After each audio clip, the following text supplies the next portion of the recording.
நடக்க வேண்டும் என்பதுதான் நம்முடைய ஒரு மனதான ஆசை.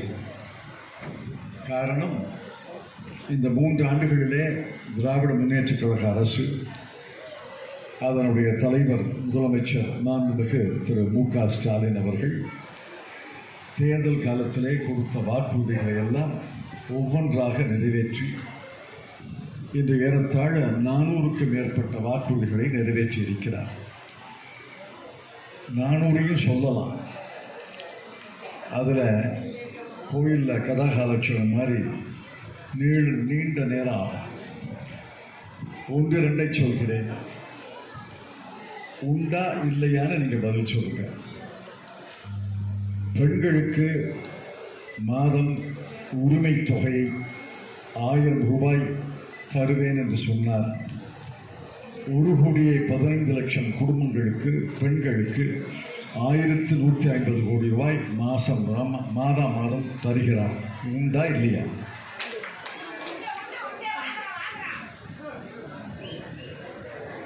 நகர பேருந்துகளில் உங்களுக்கு பெண்களுக்கு இலவசமாக பயணம் என்று சொன்னார், வாக்குறுதி தந்தார். அது நடந்திருக்கிறதா இல்லையா?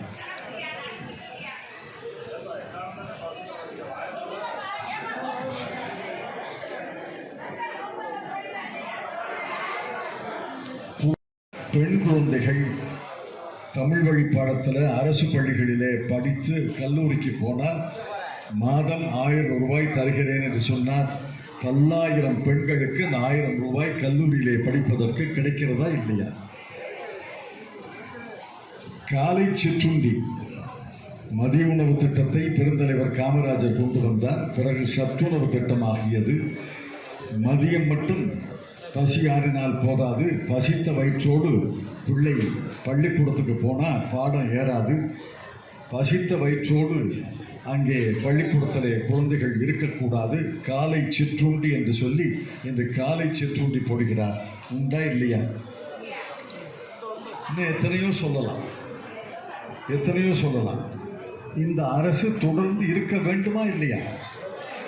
அதான் முக்கியமான கேள்வி.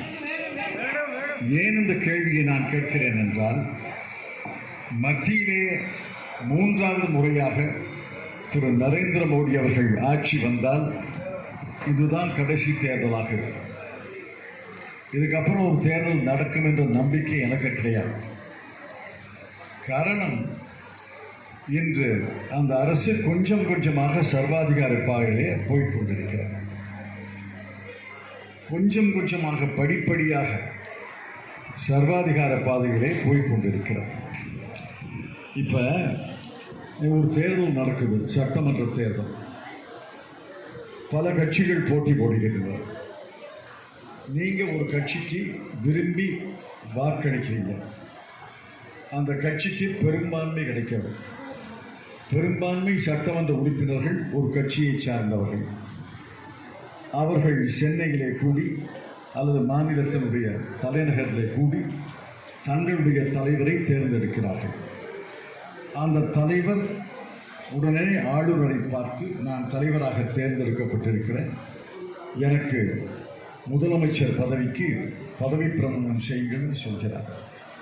அரசியல் சாசனம் என்ன சொல்கிறது? அவருக்கு முதலமைச்சர் பதவியை தர வேண்டும். முதலமைச்சர் பதவி தரப்படுகிறது. மறுநாள் மறுவாரம் சட்டமன்றம் கூடுகிறது. சட்டமன்றத்திலே முதலமைச்சர் முதல் உரையாற்றுகிறார்.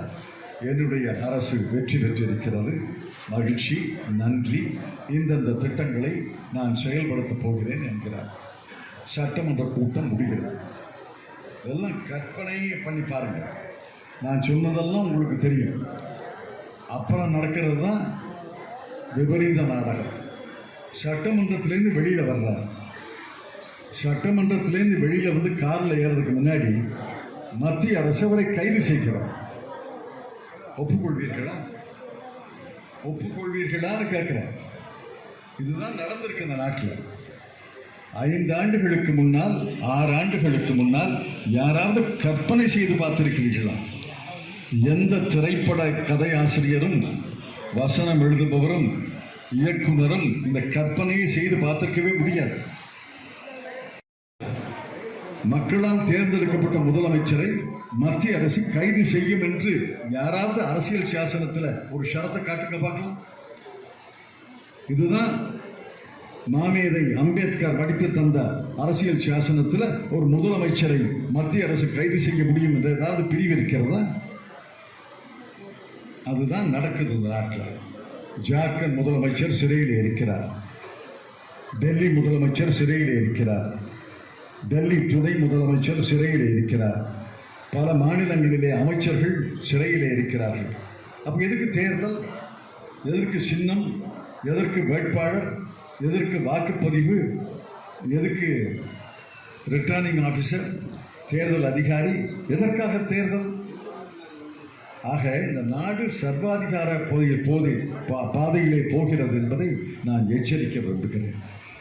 அதனுடைய விளைவு தான் இந்த காங்கிரஸ் கட்சி மீது என்ன தாக்குதல்? 139 ஆண்டு காங்கிரஸ் கட்சி. ஒரு அரசியல் கட்சிக்கு வருமான வரியே கிடையாது.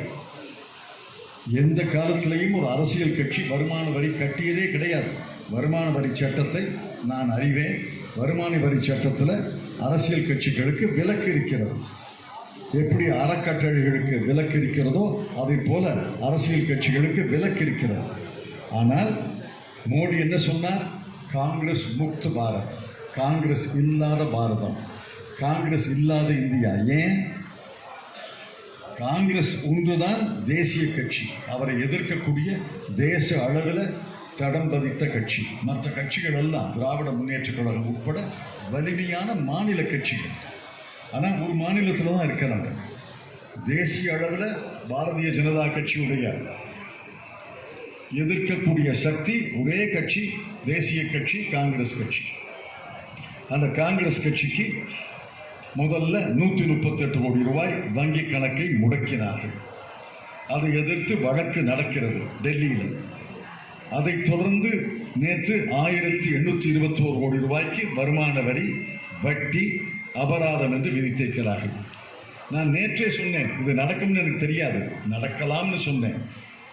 இது காங்கிரஸ் கட்சிக்கு மீது எதிரான நடந்த தாக்குதல் அல்ல, எல்லா கட்சிகளுக்கும் வரும்னு சொன்னேன். நேற்று இரவு வந்துருச்சு.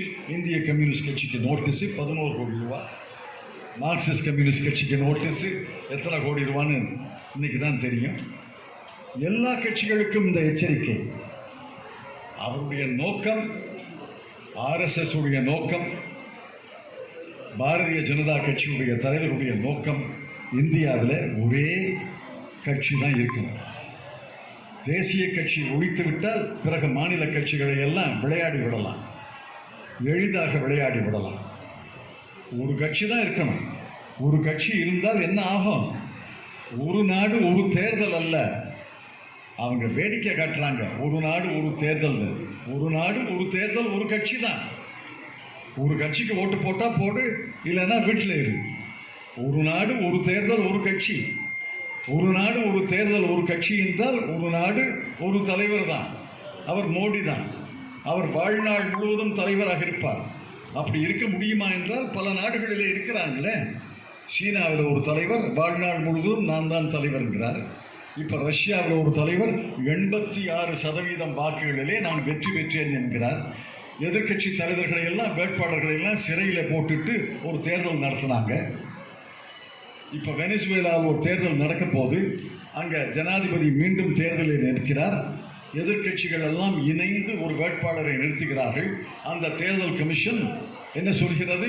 அந்த வேட்பாளருக்கு தேர்தலில் நிற்பதற்கு தகுதி கிடையாது.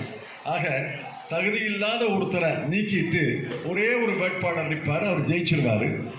புட்டின் 86% ரஷ்யாவில், நான் என் நாட்டில் 90%ன்னு அறிவிப்பார். இதை மாதிரி தான் துருக்கியில், ஈரானில், பர்மாவில், கம்போடியாவில், வியட்நாமில் பல நாடுகளிலே வாழ்நாள் தலைவர்கள் இருக்கிறார்கள், வாழ்நாள் ஜனாதிபதிகள், வாழ்நாள் பிரதமர்கள். அந்த நிலை இந்தியாவுக்கு வராது என்று நினைக்காதீர்கள். 5 ஆண்டுகளுக்கு முன்னால் ஒரு முதலமைச்சரை கைது செய்யக்கூடிய அதிகாரம் மத்திய அரசுக்கு இருக்கும் என்று கற்பனை செய்து கூட பார்க்காத உங்களுக்கு நான் எச்சரிக்கிறேன். அந்த அபாயம் இந்தியாவுக்கு வரும். இதுதான் கடைசி தேர்தலாக இருக்கும். இது கடைசி தேர்தலாக இருக்கக்கூடாது என்றால் மோடி அவர்கள் 3வது முறையாக நாட்டிலே பிரதமராக வரக்கூடாது. அண்ணல் அம்பேத்கர் அவர்கள் படித்து தந்த அரசியல் சாசனத்தை காப்பாற்ற வேண்டும் என்றால் மிக மிக தெளிவாக வாக்களியுங்கள். மிக மிக தெளிவாக வாக்களியுங்கள். தேர்தலிலே நம்முடைய வேட்பாளர் வெற்றி பெற வேண்டும். ஜனநாயகம் காப்பாற்றப்பட வேண்டும். பேச்சுரிமை இருக்க வேண்டும். பத்திரிகையாளர்களுக்கு உரிமை இருக்க வேண்டும். கட்சி நடத்த வேண்டும். கட்சியுடைய வங்கி கணக்குகளை எல்லாம் முடக்கக்கூடாது. தேர்ந்தெடுக்கப்பட்ட முதலமைச்சர்கள் அமைச்சர்களை எல்லாம் கைது செய்ய அதிகாரம் கிடையாது என்றால் பல திருத்தங்களை செய்ய வேண்டும். இந்த பல திருத்தங்களை செய்ய வேண்டும் என்றால் மோடி அகல வேண்டும். நாம் அங்கே இருந்து இந்த திருத்தங்களை செய்வோம் என்ற உறுதியை உங்களுக்கு நான் கூறுகிறேன். இறுதியாக இப்போ இங்கே பார்த்தேன், ரொம்ப மகிழ்ச்சியாக இருந்துச்சு. பல இந்து கடவுள்கள் தான், ஆனால் கிறிஸ்துவ கடவுள் இருக்காருல்ல, இஸ்லாமிய சின்னமும் இருக்குல்ல. இதுதான் தமிழ்நாடு. இதுதான் தமிழ்நாடு. இப்போ இந்த முதல் வரிசையில் உட்கார்ந்துருக்கவங்கள பார்த்தா பெரும்பாலும் இந்துக்களுங்கிறது எனக்கு தெரியும். ஆனால் யார் முஸ்லீம் யார் கிறிஸ்துவர்னு என் கண்ணுக்கு தெரியலையே. எல்லாரும் ஒரே மாதிரி தான் வேஷ்டி சட்டை போட்டிருக்காங்க, எல்லாரும் மீசை வச்சுருக்காங்க. யார் முஸ்லீம் யார் கிறிஸ்துவன் யார் இந்துவனை அடையாளம் காண முடியும்? இதுதான் தமிழ்நாடு. இதை போன்ற மற்ற மாநிலங்கள் இல்லைம்மா. பல மாநிலங்களிலே இந்து முஸ்லிம் பகை பேதம் விரோதம் காழ்ப்பு வளர்ந்து கொண்டிருக்கிறது. பல மாநிலங்களிலே இந்து கிறிஸ்துவன் என்ற பேதம் வளர்ந்து கொண்டிருக்கிறது. பல இடங்களில் இந்துவும் கிறிஸ்துவனும் ஒன்று சேரவே முடியாது. இந்துவும் இஸ்லாமியர்களும் ஒன்று சேரவே முடியாது. மாதா கோவில்கள் சூறையாடப்படுகின்றன, மசூதிகள் இடிக்கப்படுகின்றன, மஜர் இடிக்கப்படுகிறது. இந்த விபரீதமெல்லாம் தமிழ்நாட்டுக்கு வரக்கூடாது, வர வேண்டாம். நாம் எல்லாரும் ஒருதாய் வயிற்று பிள்ளைகளாக இருக்கிறோம். ஒருத்தர் இந்துவாக பிறந்திருக்கலாம், ஒருத்தர் முஸ்லீமாக பிறந்திருக்கலாம், ஒருத்தர் இஸ்லாமியராக பிறந்திருக்கலாம். ஆனால் அந்த சாதி இருக்கும், மதம் இருக்கும், நான் இல்லைன்னு சொல்லலை. ஆனால் சாதி வேறுபாடு கூடாது, சாதி கலவரம் கூடாது, சாதி காழ்ப்பு கூடாது, மதத்தின் பேரிலே பகை கூடாது, மதத்தின் பேரிலே வெறி கூடாது. அவரவர்கள் மதம் அவரவர்கள் ஜாதி இருந்து போகிறாங்க. என்னை பொறுத்தவரையில் எனக்கு ஜாதி கிடையாது.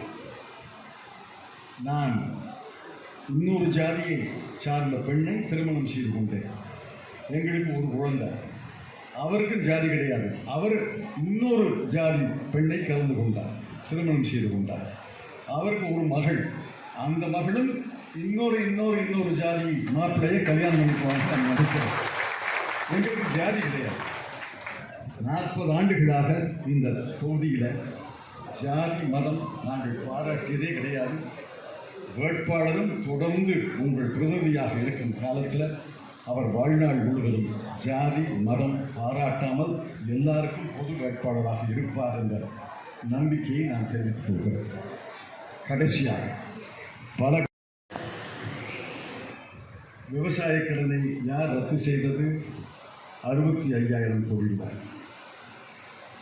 பயிர் இன்சூரன்ஸ் திட்டத்தை யார் கொண்டு வந்தது?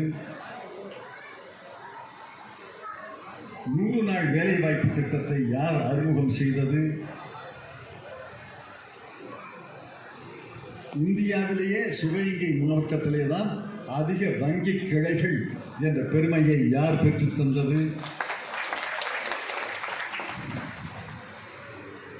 3 நெடுஞ்சாலைகள், பல ரயில்கள், 2 விமான நிலையங்கள், திருச்சியில் 1 மதுரையில் 1, உலகத்தரத்துக்கு பல நாடுகளுக்கு போகக்கூடிய சர்வதேச விமான தளமாக யார் மாற்றியது? பழைய கதையெல்லாம் இளைஞர்களுக்கு தெரியாது என்பதற்காக நினைவு காட்டுகிறேன். புதுக்கதையை சொல்கிறேன். கலைஞர் அவர்கள் இருக்கும்போது நான் போய் கேட்டேன், எங்கள் மாவட்டத்துக்கு மருத்துவக் கல்லூரி தலைமை மருத்துவமனை வேண்டும் என்று சொன்னேன். தந்தேன் என்று சொன்னார். சிவகங்கையிலே மருத்துவக் கல்லூரி மருத்துவமனை 10 ஆண்டுகள் கழித்து 10 ஆண்டுகள் இடையில இருண்ட காலம்.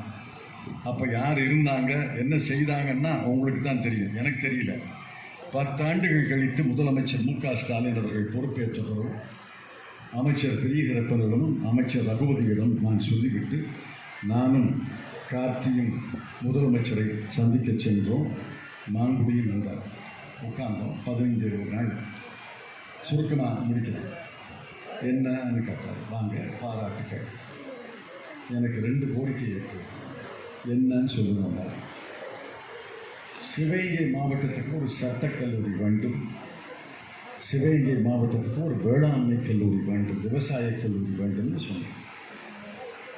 அதுக்கு என்ன சொல்லுவார் நான் எதிர்பார்த்தேன்னா, அமைச்சர்களை கலந்து சொல்கிறேன், தலைமைச் செயலாளரை கலந்து சொல்கிறேன், நிதியமைச்சரை கலந்து சொல்கிறேன், அப்படித்தான் சொல்லி பழக்கம். எல்லா அமைச்சர்களுக்கும் அதான் பழக்கம். என்ன சொன்னார்னா, ஒரு வாக்கியம் கூட சொல்லலை, 2 வார்த்தை சொன்னார். 2 வார்த்தை குறிச்சிக்கீங்க. அதுக்கு என்ன செஞ்சுட்டா போச்சு.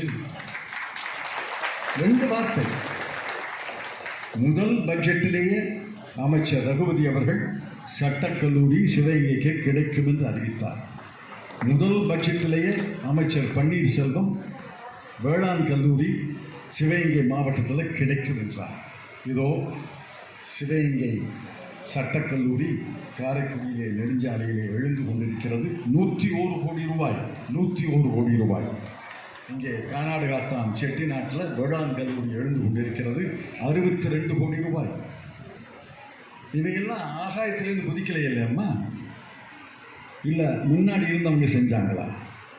நம்முடைய அரசு, நம்முடைய திராவிட முன்னேற்றக் கழக அரசு, நம்முடைய முதலமைச்சர் இதை செய்திருக்கிறார் என்றால் இன்னும் 2 ஆண்டுகளிலே இன்னும் பல காரியங்களை செய்வோம் என்ற நம்பிக்கை எனக்கு முழுக்க இருக்கிறது.